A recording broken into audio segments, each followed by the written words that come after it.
গিরিশচন্দ্র সেন, এই যে নরসিংদী বাড়িয়ে বেটা কোরআন শরীফ পড়েছে, লিখেছে, বুঝেছে, তা আমাদের মতো না, আমাদের চাইতে বেশি।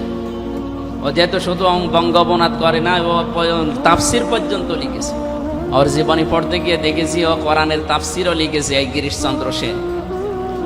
আমরা যারা এখানে আলেম আছে জিজ্ঞাসা করবেন যে তাফসির লিখতে হলে যে ন্যূনতম যোগ্যতা থাকা লাগে, কমপক্ষে 13টা বিষয় কোরআনে তার আয়ত্ত থাকা লাগবে। কোরআনের শব্দ ভাঙার যে জ্ঞান আছে, বালাগাত মান্তিক জানা লাগবে, এরপরে ফিকহ শাস্ত্র জানা লাগবে। এরকম যে 13টা পয়েন্ট আছে, কেউ লিখেছে 19টা, তাহলে এ বিষয়ের অবশ্যই তার জ্ঞান ছিল। একটা শব্দ পরিবর্তন করে আর একটা শব্দে নিয়ে গেলে তার অর্থ কি হয়, এমনকি তার আগে পরে অক্ষর জুড়ে দিলে, অক্ষরগুলো পাল্টিয়ে দিলে তার অর্থ কিভাবে পাল্টিয়ে যায়, এ বিষয়ের জ্ঞানও তার ছিল, যেটা আমরা মিজান, মুনসাহিব এ সমস্ত নাম দিয়েছি।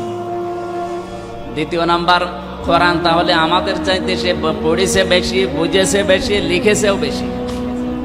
এ কথা কি ঠিক না বেঠিক? ঠিক। আমরা জানি এখন যারা তাফসির করি বা পড়ি, তাফসির করতে হলে, বলতে হলে, লিখতে হলে কমপক্ষে একটা শব্দের একাধিক অর্থ আপনার জানা থাকা লাগবে, নয়তো আপনি তাফসির করতে গেলে ভুল করে ফেলবেন।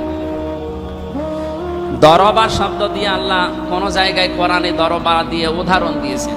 দরবা শব্দের কোন জায়গায় অর্থ আঘাত করা, দরবা মানে কোন জায়গায় দৃষ্টান্ত দেওয়া, দরবা মানে কোন জায়গায় ভ্রমণ করা। আপনি যদি একটা অর্থ জানেন যে দরবা মানে ভ্রমণ করা বা দরবা মানে মারা, আঘাত করা, কোরআনের ওই শব্দটার অন্য জায়গায় যেখানে আল্লাহ উদাহরণ দিতে চান, দরাবাল্লাহু মাসালাল লিল্লাযিনা, এরকম একটা আয়াত নেই? আল্লাহ বলেন আমি উদাহরণ দিয়েছি মানুষের জন্য। এখন ওই জায়গায় যদি আপনি মনে করেন দরাবা মানে তো মারা, আঘাত করা, আপনি অর্থ আঘাত করা লিখে দিলেন, আল্লাহ যেটা বলতে চেয়েছে ওইটা হবে, পুরা উল্টিয়ে যাবে।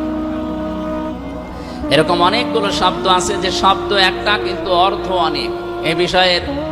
সুতরাং এক একটা শব্দের কমপক্ষে 99টা পর্যন্ত তো অর্থ আপনার জানা থাকা লাগবে।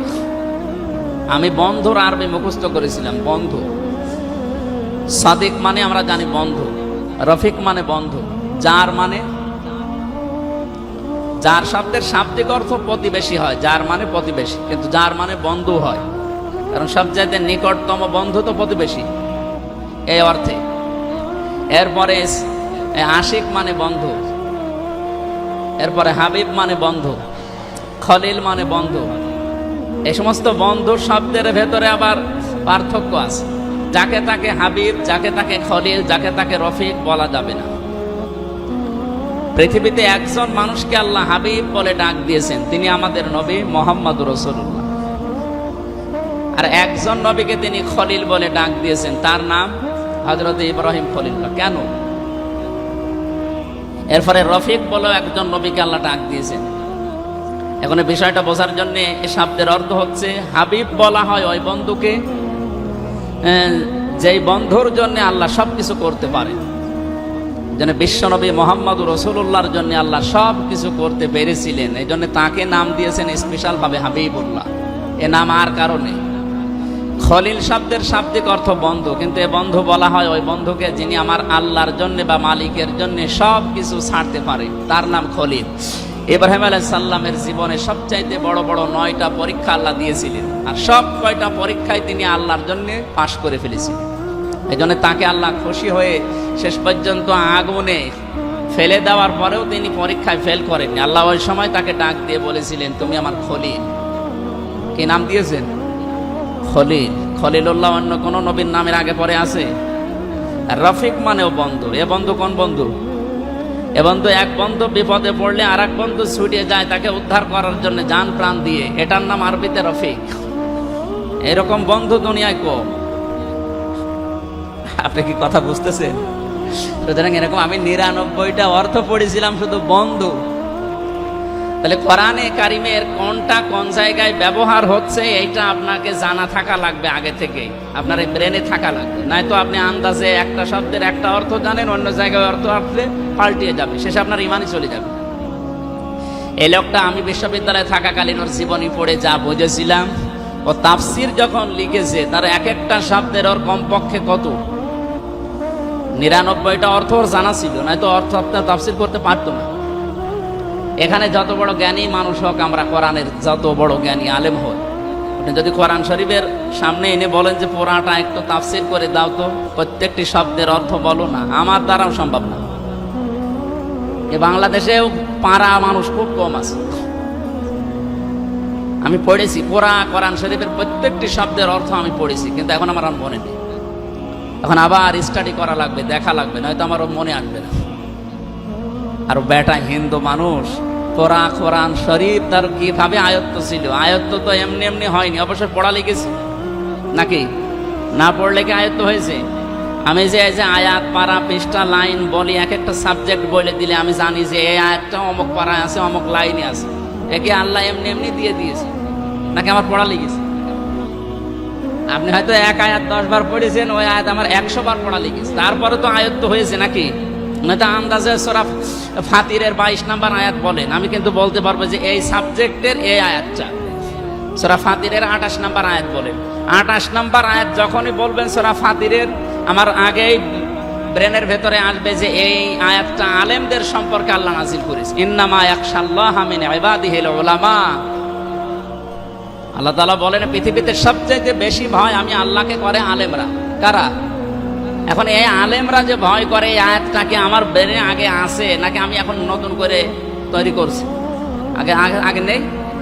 এই লোকটা তাফসির করতে গিয়ে ওর পুরা কোরআন শরীফের আয়ত্ত এই মেধায় ছিল না ছিল না? তাহলে মনে কোরআন আমাদের চাইতে পড়েছে বেশি, বুঝেছেও বেশি, লিখেছেও বেশি। কথা বলেন না কেন? কিন্তু কোরআন থেকে হেদায়েত পেয়েছে। মারা যাওয়ার পরে জানাজা হয়েছে, কি হয়েছে? পড়িয়ে ফেলেছে। তা আপনি কি বুঝলেন বলেন? ও কিন্তু কোরআন পড়েছে, বুঝেছে, লিখেছে, সব আমাদের চাইতে বেশি, কিন্তু হেদায়েত পাই। কারণ কি? ওর মন ছিল না। কি ছিল না? মন ছিল না। কোরআন থেকে হেদায়েত নেওয়ার এই জন্য আপনার আবার মন থাকা লাগবে। আবু জেহেলও কোরআন শুনেছিল, হযরত ওমরও কোরআন শুনেছিল, একই কোরআন তো একই, কিন্তু একজন হেদায়েত পেয়ে 0 থেকে হিরো হয়েছে, আর একজন হিরো থেকে 0 হয়ে গেছে। ও দুইজনেই কিন্তু ওই জামানায় হিরো ছিল। আবু জেহেলও হিরো ছিল, হযরত ওমরও হিরো ছিল, মানে ওদের ভাষায়। তো আল্লাহর ভাষায় একজন ছিল 0। আবু জেহেলের নাম আরবিতে কিন্তু আবু জেহেল মানে কি? মূর্খের পিতা, তার মানে 0। তার ওর মন ছিল না, এই জন্য আল্লাহ হেদায়েত দেয়নি। যার মন ছিল আল্লাহ তাকে হেদায়েত দিয়ে কাছে টেনে নিয়েছে। আমাদের এখান থেকে যে শিক্ষাটা নেওয়া দরকার, হযরত ওমর ফারুক আজম রাদিয়াল্লাহু তাআলা আনহু, তিনি এই কোরআনে কারীম থেকে বুঝে পড়ে হেদায়েত নেওয়ার মন ছিল, এজন্য আল্লাহ তাকে 0 থেকে এমন হিরো বানিয়েছেন, কিয়ামতের আগে এরকম হিরো আর দুনিয়ায় আল্লাহ পাঠাবে না।